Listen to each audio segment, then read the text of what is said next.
So AMD just announced the price of the 7900 XT and the faster XTX. You're not going to believe this. I'm actually kind of in shock. We thought they were going to be like really expensive, and they're really going for Nvidia here.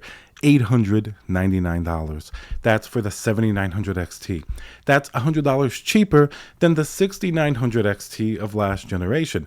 AMD doesn't care about all the RDNA 2 GPUs out in the wild that they have to compete with. Apparently, they're just going for Nvidia. In the video that we just saw, the live stream, they went after Nvidia every single chance they got. They were talking about 2.1, the DisplayPort, how AMD has it, Nvidia doesn't. You're going to be able to do like 8K, really high refresh rate on these new GPUs. They kept talking about how the GPU fits in your case. They were really making a lot of jokes towards Nvidia, but at the end of the day, I don't think Nvidia is going to be laughing very hard, because $899 for a 7900 XT, and probably an even better deal is $999 for the 7900 XTX. That's only $100 more for the sort of leading GPU.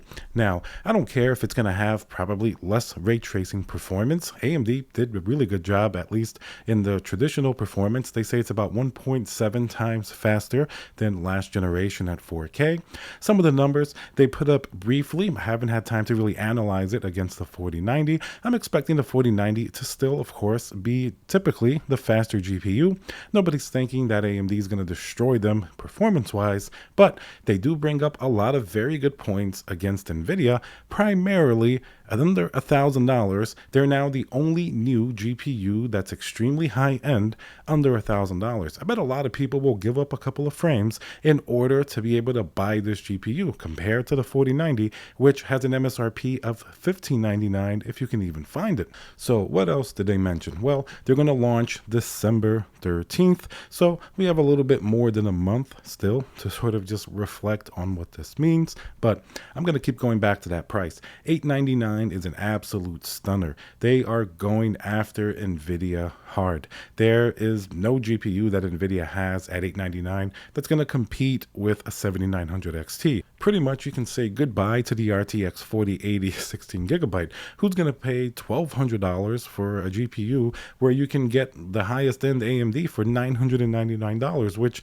in many cases it's probably going to equal it or at least come pretty close. So that's definitely very, very stunning. And it is funny how AMD kind of poked fun time and time again against Nvidia for some very valid points. They did try to play on their weaknesses with ray tracing. They mentioned different games that they're partnering with. They're trying to make, like, for example, Halo. They're trying to get more ray tracing performance in that game with AMD hardware, so that way gamers can experience ray tracing at a much better level. So they're certainly trying to shore up the weak points of the AMD GPUs, which in the past really has been with ray tracing. And another interesting sort of announcement that they have is going to be FSR 3.0, which is going to be coming next year. That's really going to give a big jolt to frame rates, much like DLSS 3.0 that Nvidia has. So that's certainly going to be another big selling point, at least on the software side. If the AMD can keep the drivers really respectable, very stable, and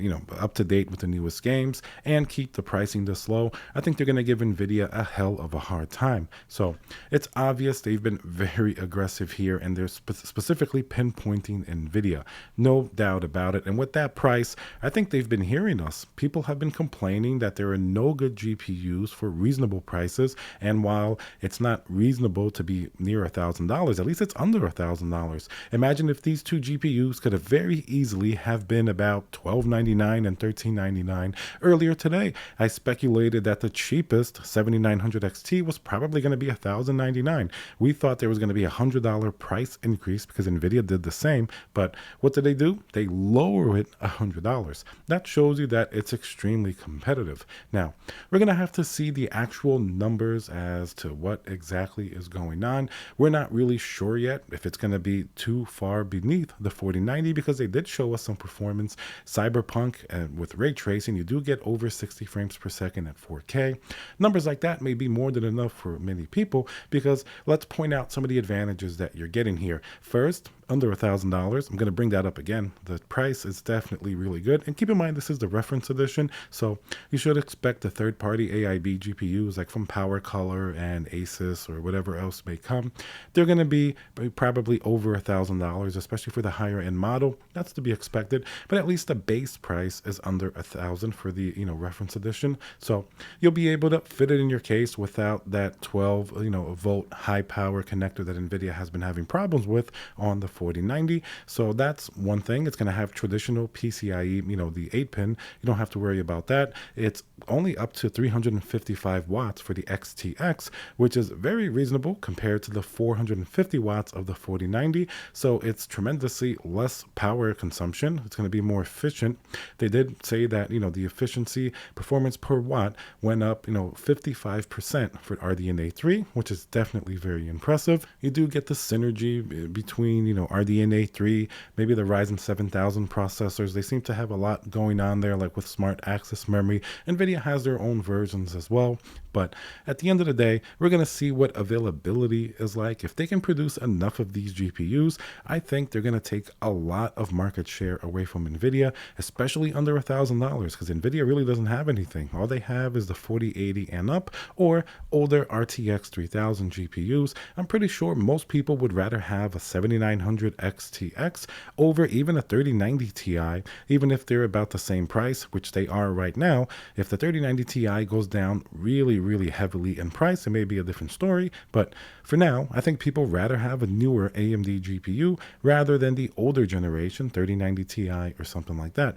And of course, the 4090 still has impressive performance, but look at that price gap. That's pretty massive. We're talking about a $600 spread between the 7900 XTX and the 4090. That's very significant. You can build a whole system sometimes for $600 if you do a really cheap little budget system.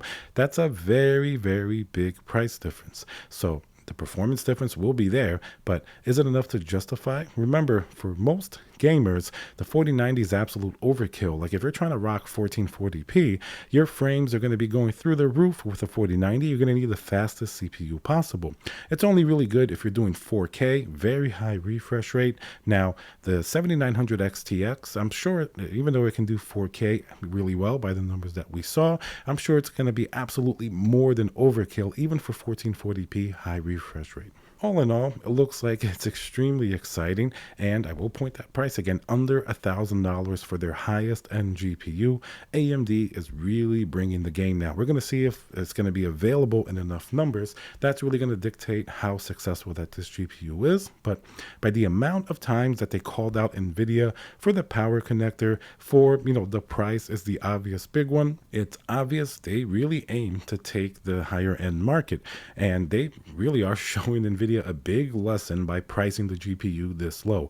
$899 for a 7900 XT, pretty much unbelievable. We did not think this was going to happen. Let me know what you guys think down below. Are you planning to get this GPU if it's actually available at these prices? What do you think Nvidia should do next? Now it makes sense why they canceled the 4080 12GB. They were going to get crushed with these two GPUs at the same price. So that definitely tells us a lot now that we know the full story. Can't wait to see the full reviews and test this GPU out myself. Remember to subscribe, smash that like button, and I'll see you guys on the next video.